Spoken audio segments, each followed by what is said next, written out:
ഇങ്ങനെ ഒരു ക്യൂ അല്ലെങ്കിൽ ഇങ്ങനെ ഒരു കാത്തുനിൽപ്പ് ഈ അടുത്ത കാലത്തെങ്ങും കണ്ടിട്ടില്ല. വളരെ വേഗത്തിൽ പടികയറ്റി വിടുന്നതാണ് പതിവ്. പക്ഷേ എന്താണ് സംഭവിക്കുന്നത്? ഒരു പക്ഷേ പുതിയ സംഘം അല്ലെങ്കിൽ ഒരു പുതിയ ടീം ആദ്യമായി ആ 18-ാം പടിയുടെ ചുമതലയൊക്കെ ഏറ്റെടുത്തതാണ് പോലീസുകാർ. അതിലെ ഒരു കടത്തിവിടലിൽ ഒരു മിനിറ്റിൽ എത്ര പേരെ കടത്തിവിടാനാകും എന്നതൊക്കെ സംബന്ധിച്ച് ഒരു കണക്കുണ്ട്. ആ കണക്കിൽ ഒരു കുറവ് വരുന്നുണ്ടോ, അല്ലെങ്കിൽ ആ വേഗത്തിൽ ഒരു കുറവുണ്ടോ?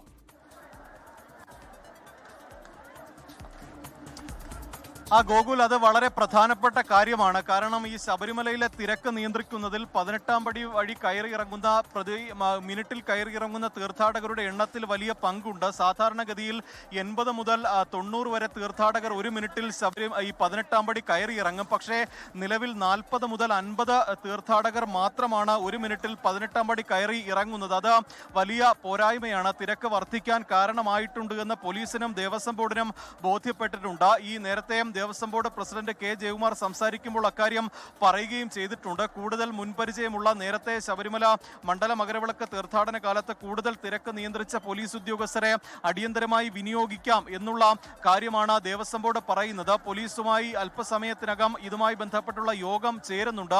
അത്തരത്തിൽ തിരക്ക് നിയന്ത്രിക്കാൻ കഴിയും എന്നതാണ് നമുക്കറിയാൻ കഴിയുന്നത്. പക്ഷേ നേരത്തെ ഗോകുൽ സൂചിപ്പിച്ചതുപോലെ തന്നെ 18-ാം പടിയിൽ മാത്രമല്ല, 18-ാം പടി കടന്ന് അങ്ങ് നടപ്പന്തലിലും മരക്കൂട്ടത്തിലും അപ്പാച്ചിമേട്ടിലും അടക്കം വലിയ തീർത്ഥാടകരുടെ തിരക്കാണ്. അത് 1-2 മണിക്കൂർ മാത്രമല്ല, 15-16 മണിക്കൂർ വരെ തീർത്ഥാടകർ കാത്തുനിന്നാണ് ഈ നടപ്പന്തലിൽ വരെയെങ്കിലും എത്തുന്നത്. അങ്ങനെ വലിയ ബുദ്ധിമുട്ട് തീർത്ഥാടകർക്ക് അനുഭവിക്കുന്നുണ്ട്. പോലീസും ദേവസ്വം ബോർഡും ഒരിക്കലും പ്രതീക്ഷിക്കാത്ത തരത്തിലുള്ള ഒരു തിരക്കാണ് ആദ്യ ദിവസങ്ങളിൽ അനുഭവപ്പെട്ടത്. കാരണം ഈ കഴിഞ്ഞ മണ്ഡലകാലത്ത് ആകെ 4 ദിവസം മാത്രമാണ് 1 ലക്ഷത്തിന് മുകളിൽ തീർത്ഥാടകർ എത്തിയത്. പക്ഷേ ഈ മണ്ഡലകാലം തുടങ്ങി ആദ്യ ദിവസം വൃശ്ചികം 1-ാം തീയതി 1,07,000 തീർത്ഥാടകർ ശബരിമലയിൽ എത്തി. ഇതാണ് കണക്കുകൂട്ടലുകൾ ആകെ തെറ്റിച്ചിട്ടുള്ളത്. അങ്ങനെയെങ്കിൽ ഇന്നും നാളെയുമായി ഈ തീർത്ഥാടകരുടെ എണ്ണം 1 ലക്ഷം കടക്കും. അത് സന്നിധാനത്തും ശബരിമലയ്ക്കും ഉൾക്കൊള്ളാവുന്നതിനും അപ്പുറമുള്ള തീർത്ഥാടകരുടെ എണ്ണമാണ്. അതാണ് ഈ വലിയ ബുദ്ധിമുട്ട്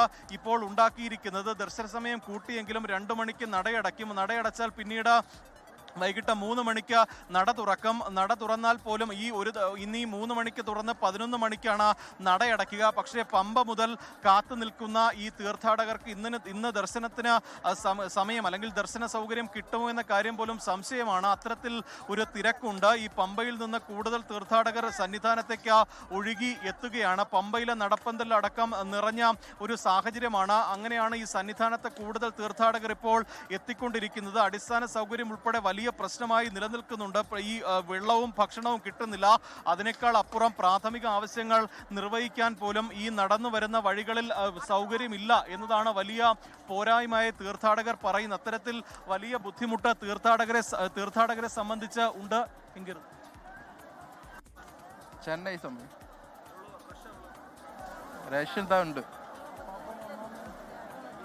ஹெவி ரேஷ் சாமி. டோட்டல் 2 days ஆயிடுச்சு வந்து இன்னும் சாமி பார்க்க முடியல. ஆனால் ரொம்ப ரஷ்ஷாக இருக்குது, ரொம்ப തീർച്ചയായും പ്രതീക്ഷയാണ്. ആ ഭക്തരുടെ പ്രതികരണങ്ങൾ കൂടിയാണ് വരുന്നത്. ഏതായാലും മണിക്കൂറുകളായി കാത്തു നിൽക്കുന്ന ഭക്തർക്ക് സന്നിധാനത്തെത്തുമ്പോൾ അവിടെ നടപ്പന്തൽ കഴിഞ്ഞാൽ 18-ാം പടിക്ക് താഴെ ഇങ്ങനെ ഒരു കാത്തുനിൽപ്പ് അത് ഈ അടുത്ത കാലത്തെങ്ങും കണ്ടിട്ടുള്ളതല്ല. പ്രതീക്ഷ തുടരുന്നുണ്ട്. പ്രതീക്ഷ ഒരു കാര്യം, മരക്കൂട്ടത്തും ശരംകുത്തിയിലുമൊക്കെ കടന്നു വരുന്ന വഴികളിലൊക്കെ നിയന്ത്രിച്ച് നിർത്തുന്നുണ്ട്. പക്ഷേ അവിടെയൊക്കെ സന്നിധാനത്തു നിന്നുള്ള കാഴ്ചയാണ്. സന്നിധാനത്ത് കൊടിമരത്തിന് സമീപത്തു നിന്നുള്ള ദൃശ്യങ്ങളാണ് പ്രേക്ഷകർ കാണുന്നത്. ഈ പടി കയറി മേളിലെത്തുന്ന പല ഭക്തരും അവശരായ നിലയിലാണ്. കാരണം മണിക്കൂറുകളുടെ കാത്തുനിൽപ്പ് അത് ഉണ്ടാക്കുന്ന ശാരീരിക ബുദ്ധിമുട്ട് ചില്ലറയല്ല. അവരെ സഹായിക്കുവാനായി അവിടുത്തെ സന്നദ്ധ സംഘടനാ പ്രവർത്തകരും പോലീസും ഒക്കെ ഉണ്ട്. ഏതായാലും ആ ദൃശ്യങ്ങൾ, കൊച്ചുകുട്ടികളടക്കം പലരുടെയും തോളർത്തിയിരിക്കുന്ന കൊച്ചയ്യപ്പന്മാരെയും മാളികപ്പുറങ്ങളെയും നമ്മൾ കണ്ടതാണ്. അത്രത്തോളം അവസരമായാണ് ഈ പടി കടന്ന് മുകളിലേക്ക് എത്തുന്നത്. പ്രതീക്ഷ തുടരുന്നുണ്ട്. പ്രതീക്ഷ ഒരു കാര്യം, മുമ്പ് മരക്കൂട്ടത്തെയും ശരംകുത്തിയിലെയൊക്കെ കാര്യം പറഞ്ഞു, മണിക്കൂറുകൾ കാത്തു നിൽക്കുന്നു, അവിടെ ഒരു ബുദ്ധിമുട്ടുണ്ടാവുന്നു എന്ന്. അവിടെയുള്ള ഈ ദേവസ്വം ബോർഡിന്റെ ക്യൂ കോംപ്ലക്സുകൾ അത് തുറന്നിട്ടുണ്ടോ പ്രതീക്ഷ?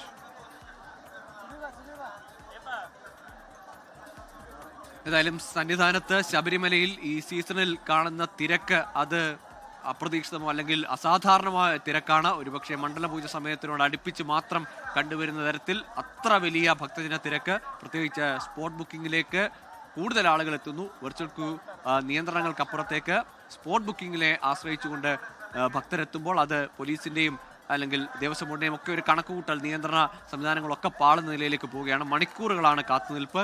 വലിയ ബുദ്ധിമുട്ട് ഭക്തർ നേരിടുന്നുണ്ട്. ഏതായാലും ദർശന സമയം കൂട്ടിയിട്ടുണ്ട്. മറ്റ് ക്രമീകരണങ്ങൾ മാറ്റുന്നു. കൂടുതൽ സ്പോട്ട് ബുക്കിംഗ് കൗണ്ടറുകൾ നിലയ്ക്കൽ തുറക്കുമെന്ന് ഇന്ന് വൈകുന്നേരത്തോടുകൂടി പ്രവർത്തന സജ്ജമാകുമെന്ന് Devaswom board president K Jayakumar പറഞ്ഞിട്ടുണ്ട്.